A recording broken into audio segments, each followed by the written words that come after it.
Bonsoir à tous, merci de votre fidélité à la Fondation Maloa Télévision. On se retrouve dans le cadre de cette grande édition d'information. Merci madame, monsieur de nous avoir choisis. On commence d'abord par l'actualité.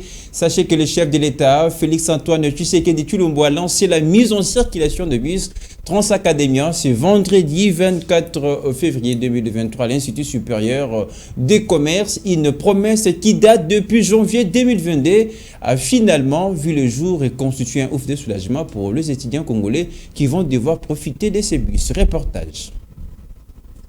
Un des moments qui a marqué cette cérémonie, c'est l'arrivée du président de la République, Félix-Antoine Tshisekedi, au cours de laquelle le chef de l'État congolais a lancé la mise en circulation de bus Transacadémia ce vendredi à l'Institut supérieur des commerces, IEC en sigle.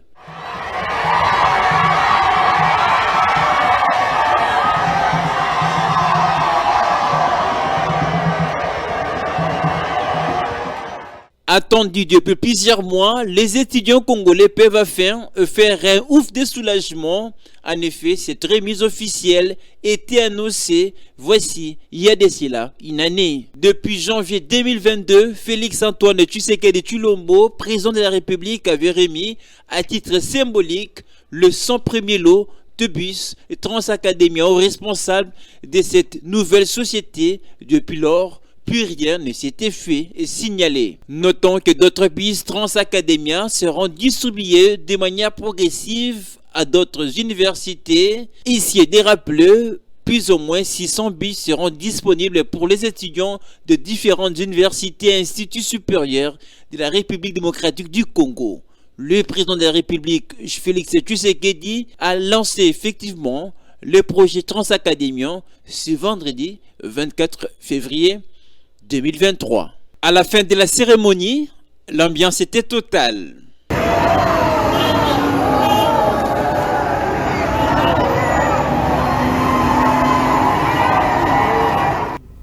Présence toujours dans ce journal, le président congolais Félix Tshisekedi a lancé hier jeudi 23 février 2023 la première phase du complexe industriel de traitement d'eau potable de Binza Ozone dans la commune de Ngaliema. Cette méga usine dotée d'une capacité de traitement de 110 000 va desservir plus de 1 500 000 consommateurs répartis sur plusieurs quartiers. On vous propose tout de suite le reportage de la presse présidentielle. Regardez.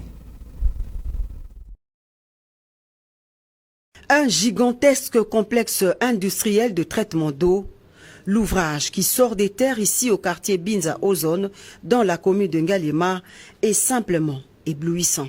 Avec une capacité de production journalière de 110 000 mètres cubes d'eau, l'usine n'est pas un édifice de trop. Sa mission, augmenter substantiellement la production d'eau potable qui jusque-là était largement inférieure à la demande potentielle des abonnés de la partie ouest de la capitale.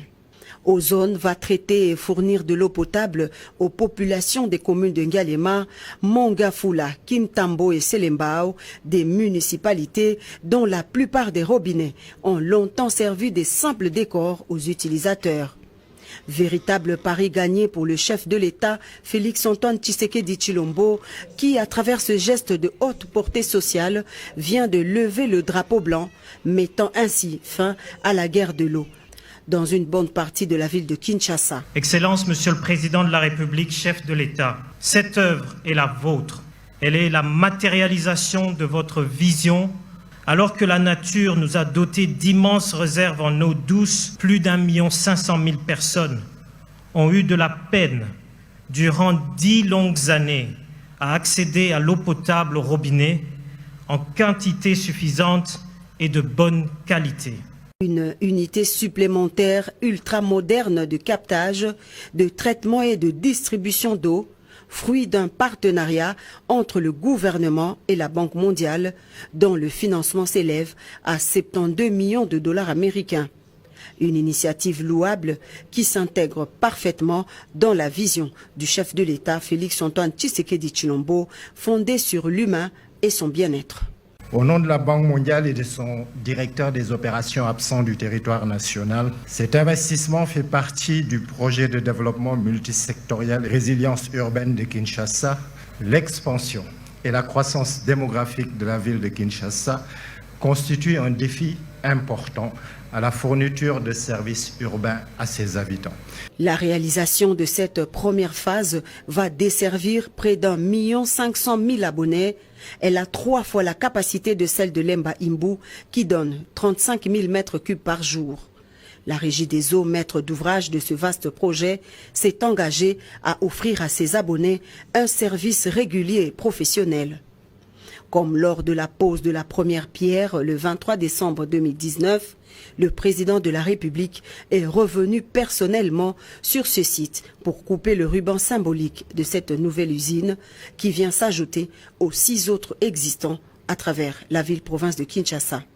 Soucieux de relever le défi de l'amélioration du social des populations congolaises à travers des projets à impact social, notamment dans le secteur de l'eau potable, le chef de l'État a promis d'étendre cette politique de desserte en eau potable à l'intérieur du pays dans le cadre du programme de développement des 145 territoires. On va fermer le chapitre présidence dans ce journal tout en restant dans l'actualité. Sachez qu'Emmanuel Macron est attendu à Kinshasa le vendredi prochain. Le président français attend renforcer les liens bilatéraux entre les nations, la RDC et la France concernant ces 220 000 hectares de forêt dans le bassin du Congo. On va tout de suite vous proposer les commentaires en images. Regardez. La communauté internationale reste intéressée par le 220 millions d'hectares de forêt dont le bassin du Congo représente le 2e massif forestier et le 2e poumon écologique de la planète après l'Amazonie, à travers plusieurs pays, à l'occurrence la RDC, République démocratique du Congo et le Congo-Brazzaville, ainsi que les Gabon. Pour cette raison, le président français Emmanuel Macron s'y rendra du 1er au 5 mars dans ces pays de l'Afrique centrale. Pour un sommet consacré à la protection des forêts équatoriales, il séjournera en République démocratique du Congo le 3 et 4 mars prochain. En outre, la France attend renforcer des liens bilatéraux dans une sphère d'influence de plus en plus disputée par la Russie et la Chine. De l'Afrique au Brésil et l'Asie du Sud-Est, ces forêts sont désormais menacées par la surexploitation agricole et industrielle et dans certains cas de production pétrolière. De l'Afrique au Brésil et l'Asie du Sud-Est, ces forêts sont désormais menacées par la surexploitation agricole et industrielle et dans certains cas la production pétrolière. À Kinshasa, le déplacement sera consacré à l'approfondissement de la relation franco-congolaise dans les domaines de l'éducation, de la santé, de la recherche, la culture et la défense, a indiqué la présidence française. Cette tournée intervient donc alors que l'influence de la France est basculée par la Russie et les groupes de mercenaires russes Wagner en Afrique francophone, du Mali à la Centrafrique. Pour rappel, en juillet, Emmanuel Macron, qui veut faire de l'Afrique une des priorités de son second quinquennat, avait effectué une tournée au Cameroun, au Bénin et en Guinée. Sécurité à présent dans ce journal, un présumé rebelle sud-soudanais, porteur d'armes blanches, a été appréhendé par le militaire du secteur opérationnel Ouélé dans le territoire des Faragis. Il a été présenté à l'état-major du secteur Ouélé avant son transfert à la justice militaire. Reportage. Monsieur Félix British Jackson, porteur d'armes blanches, sujet sud-soudanais, rebelle NASFA et ancien militaire de son état, qui a été dernièrement arrêté par les éléments du secteur opérationnel où il est dans la localité Adarou, chefferie Logo-Baguela, à plus ou moins 130 km du chef-lieu des territoires des Faraj, dans la province de Haut-Uélé, a été présenté le lundi 20 février 2023 à l'état-major du secteur opérationnel où il est pour approfondir les enquêtes avant son transfert à la justice militaire. Cet élément NASFA est entré sur le territoire congolais à la recherche de survie. Lors de cette incursion, ces bandits a grièvement blessé un agriculteur congolais à l'aide d'un couteau afin de lui ravir ses produits agricoles. Informés, les vaillants combattants des 32,050 des bataillons ont fini par maîtriser ces réfractaires sud-soudanais avec professionnalisme en observant les règles des droits internationaux humanitaires.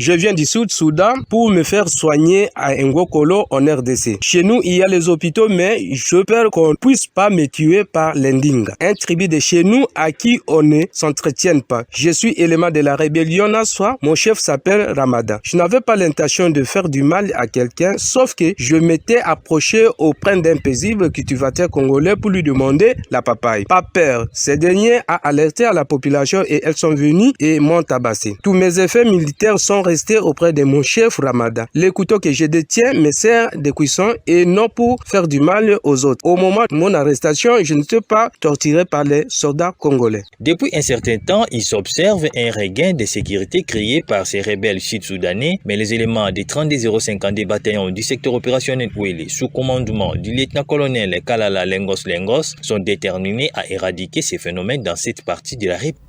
Ouvrons à présent le chapitre société. La très longue pluie de mercredi dernier à Kinshasa n'a pas eu pitié de certaines infrastructures routières. C'est le cas de la route nationale numéro 1 à Matadi-Kibala qui est de nouveau frappée par la colère de cette pluie diluvienne. Le sol s'est affaissé et emporté une grande partie de la route. On prend tout de suite les précisions dans ces reportages de Ridinanzi et Torres Atibo.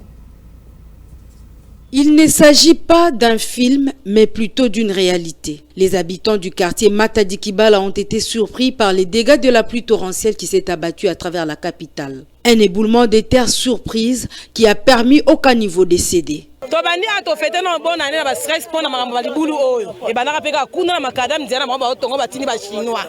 Chinois sali nzela ebuki ekoteli bato ebomi bato ebele babandi kotonga nzela likolo de façon que biso tokoma kimia oke nzela onte ba otonga ba osala bango loko te ba otonga pona intérêt na bango moko.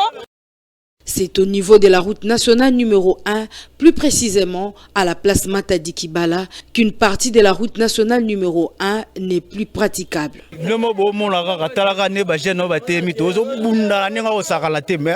Possibilité zate ya liboso nano abatu bakufu bapesi ba $3000 ba mapango ekeiti na siko na bapesi yango te ya deuxième yango yawo to ebate l'état et le roni nazo raisonner. Rappelons que cette route a été récemment coupée, toujours suite aux dégâts intervenus après la pluie qui s'était abattue dans la journée du 13 au 14 décembre dernier. Le gouvernement a fait de son mieux pour réhabiliter cette route qui sert des trafics entre la province du Congo central et la ville de Kinshasa. Toujours en société, cap vers la commune de Lancélé où la population du quartier Passa est en manque d'un marché conventionnel. Cet état des choses a fait voir le jour un marché pirate sur la chaussée de l'avenue Carrière avec tout le risque que cela peut engendrer. C'est un reportage de Jérémy Dambouma et Nok Mafouka. Regardez. Arrivé à la commune de Lancélé, l'une des premières images qui frappe aux yeux, c'est un petit marché pirate créé par le commerçant.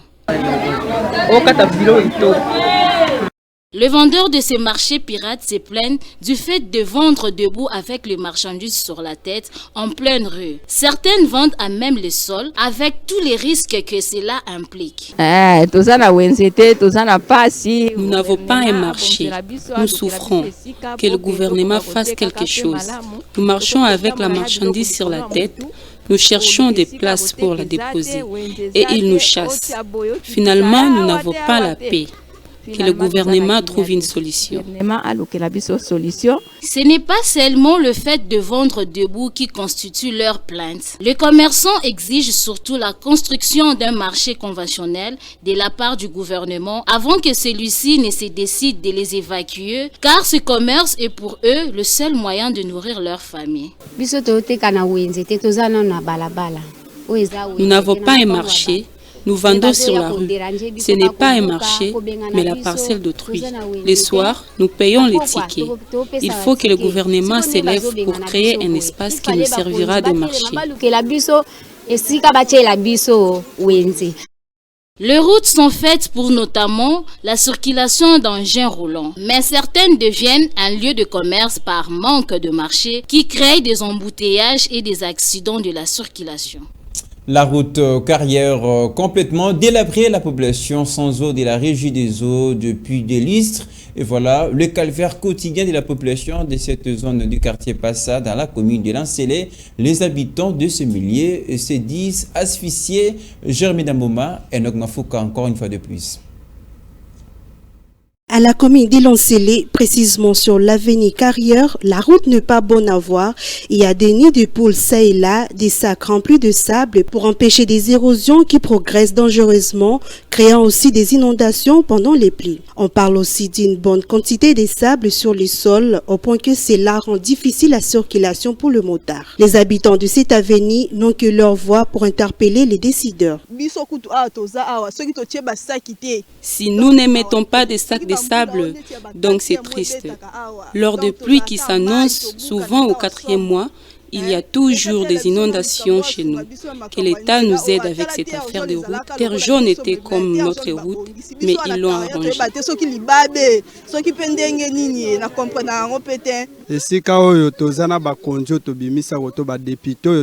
Ici, il y a des députés que nous avons élus. Mais nous souffrons il y a presque 2 ans, nous, des motards. À Terre Jaune, ils ont leur macadam. Les Koulouna sont très puissants ici et il n'y a personne pour nous défendre. La route n'est pas seulement l'objet de leurs plaintes. Les habitants des carrières sont en manque d'eau de la régie des eaux, raison pour laquelle ils se servent des eaux des forages, une situation qui ne les achante pas, mais ils sont contraints de faire avec. Les forages que les gens utilisent appartiennent à autrui. C'est les biens privés d'une personne. Ils n'appartiennent pas à l'État. Nous payons 25 litres à 100 francs. Carrière, tout ça, vraiment premièrement. Sur l'avenue Carrière, nous sommes premièrement en insécurité et puis deuxièmement une difficulté d'eau. En tout cas, ça ne va pas. À cause des mauvaises routes, l'on enregistre des accidents et des cas d'insécurité et par manque d'eau potable, la population se sert de l'eau de forage qui n'est pas parfois bien entretenue et occasionne des microbes. Du sport à présent, c'est désormais officiel et le parc de l'RDC vont évoluer devant leur public de Lubumbashi lors de la rencontre face à la Mauritanie en match comptant de la 3e journée des éliminatoires de la prochaine Coupe d'Afrique des Nations 2023 Côte d'Ivoire. L'annonce a été faite par la Fédération congolaise de football association via un communiqué publié sur son compte Facebook. Reportage.